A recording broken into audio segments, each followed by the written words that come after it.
Marco, ENCE has just reached number 5 spot in the world on an HLTV's ranking. How big of an achievement is that for you guys? It's a big achievement to keep climbing the world ranking. I think we still need to prove ourselves more, and I don't think this is where we want to be. We want to go even higher. That's our goal. We've been doing very good since we brought in Maden, and we all have very happy that after 3 months with Maden, we are progressing so fast. But I think only the sky is the limit because we have so many young players, unproven players that is only going to improve from here. I'm probably the only one as an older guy who might be on the downswing in terms of my individual level, but I still think I'm becoming a better and better in-game leader every day. I think that part is improving. So I think as a team we are moving in the right direction.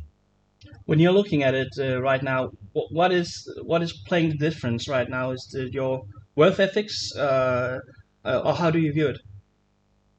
I think we just have a really good mix of players. We've been assembling the team since the start of 2021. Like we've been adding some missing pieces here and there, and I think the team just gels well together. People like each other off the server as well. I think that's a key component because we want to play to make each other better, and we don't play for individual success, right? I think that's one of the key things. I think also Madden was a key addition in the sense that he brought so much mood into the team and so much like energy, and it was just it just feels really good to play alongside him, and I think that elevated us to a new level. I think we already played good. We reached the IEM fall finals, so it was not like we were bad before, but I think we just took it one step higher now.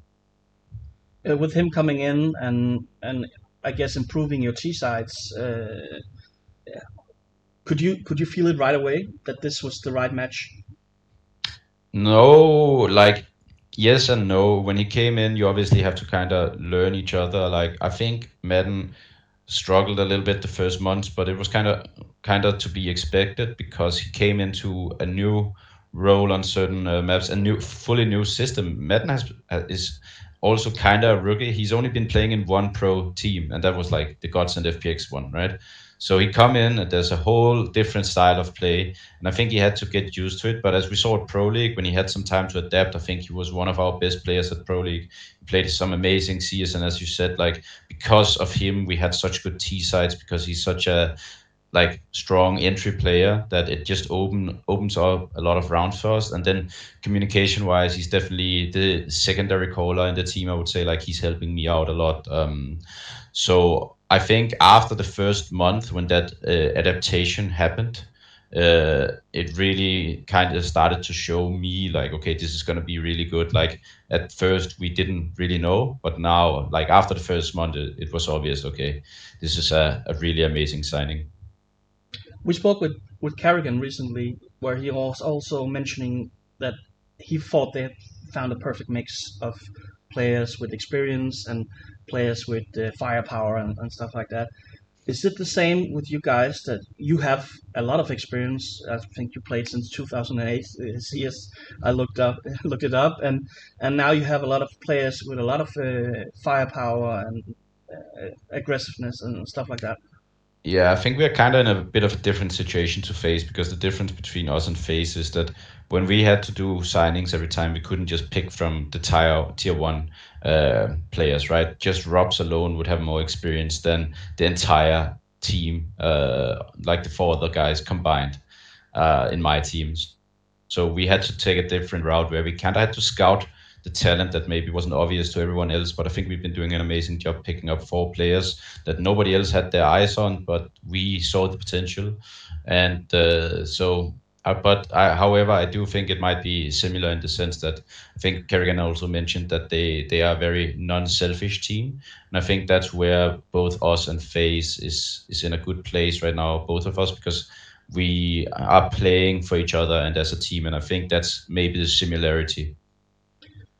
And now you touched upon something that want to make me return to my first question of, you know, when you, when I look at your roster for a year ago or something, I don't think many would have picked you or one of your players as the their player that just won it on their team. So are you especially proud that you can take it players from different regions and put them together and just make it work and be yeah reach a final in pro league and stuff like that? Yeah, of course, I'm proud of myself also, because I think like I'm proud of myself and Ito, my coach. Like me and his work cooperation is really good, and I think we've been doing an amazing job scouting and also helping develop these talents that we have in the team, putting them in the right positions to play good. I think we've been doing a really good job. A lot of people had kind of rooted me out after the contact experiment, but to be fair, that team was dead before, just when I joined. Right, it was already over. There was no coming back. But I think we've been doing a good job, me and Saw, assembling every piece on this team. And obviously, all the players have been doing an amazing job, trusting us, also playing their hearts out and not complaining, just doing the work that is needed. So yeah, I'm proud of everyone in the team. Also, ENCE for believing in me. And you obviously have been used to a Danish mentality on Danish teams. How different is it playing with players from Poland, Israel, and stuff like that? I think it's maybe the same. Like obviously, I think in this team has a better work ethic than any team I've ever been in. But I don't think that comes down to whether people are Danes or not, because I've played with Danish people that also have this work ethic. I think the key difference here in ENCE is that in ENCE I can pick players from so many. We can pick players from so many countries, right? Whereas in the day when I was in Denmark, like I was kind of at that time the third or the fourth in-game leader in the like food chain, which meant that you would be getting like number 11 to 20 of the best Danish players. And when you get that, it's hard to actually go to the top. But I think here in ENCE, when you can pick players from every single country, there's just so much of a wider talent pool that I'm thinking maybe I should have done this international project a bit earlier in my career, but I'm here now. You as an in-game leader, when you, I know it's hard sometimes to describe yourself, but when if I were to ask you to describe yourself right now, what type of in-game leader are you? I think I'm kind of like the old school in-game leader in the sense that I rather want to like look bad myself in order for my teammates to thrive. I think we have other in-game leaders who is the same, like Huxi from Copenhagen Flames, Kerrigan. Uh, I think maybe a guy like Nexa also, like players who is willing to take a lot of the bad spots on the map in order to get that extra star player. Then I think I have a very aggressive style with ENCE, but obviously that's also facilitated by the fact that we have aggressive players, right?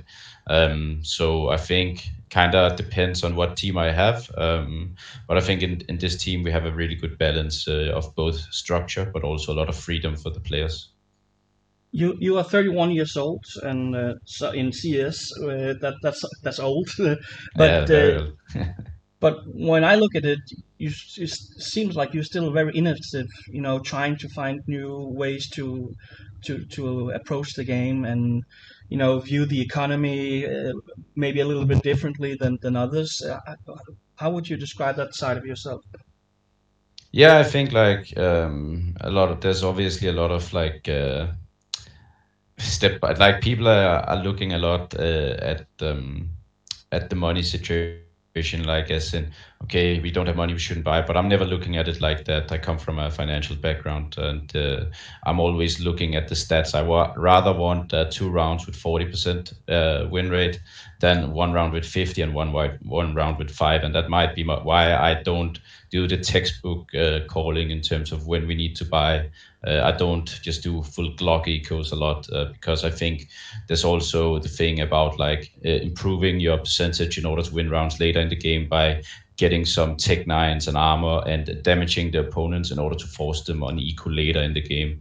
And I think that is some of the things that are kind of lost when we talk about in general the money situation, that you should do full eco in order to get a full buy round, where I very rarely agree with what a lot of people are saying, because I think the numbers, if you actually look into it, will prove that textbook way of thinking very much wrong.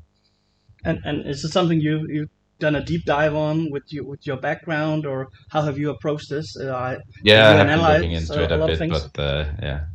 Yeah. And how is your teammates? Are they always agreeing, or are they more I think my conservatively teammates thinking? are having a fight. Like they like it because if they get to buy extra deagle armor, I think they enjoy it anyway. So So is this a side of the game where you think you separate from the rest, and where you can have an advantage? I think it's I think it is an advantage that we have. That I think we have good economy control, while other people think that we're just doing it like as a brain dead move, but it's definitely not that way. And you want to keep it a little bit secret, also what you guys are doing. That's fine, of course. But Snappi, have you evolved your style, and are you still evolving? Do you feel like that? Yeah, definitely. I think my first teams I was in game leading was the heroic version, the first one, and then Optic. And I think for every time I move team, I've become a better in-game leader. I think I was a pretty bad in-game leader, to be honest. Back in the first heroic and the optic, and like, I don't think I was a very good in-game leader compared to now, at least. So I definitely think I evolved. I think as when you do something for the first time, you're not gonna master it, right? And that was my first time in game leading for a longer period. So I think I've gotten much better at it, and I think with every team you learn new styles because you have different players. You also evolve as a leader because what before you might be like very okay, this is wrong, this is right, where there often is a middle ground.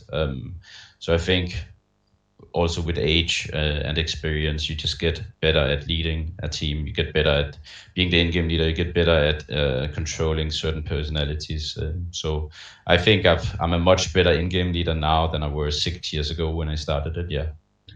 And isn't it fun also to challenge the norm and perception that a CS:GO player is done by the age of 30 or 31? Yeah, yeah, of course. But I always knew this was wrong, like because obviously I retired for like 3 years between 2012 2015 in order to go to university because back then there was no money in the scene, which meant that at my age you kind of had to move on with life. You couldn't just keep playing computer games for nothing anymore, right?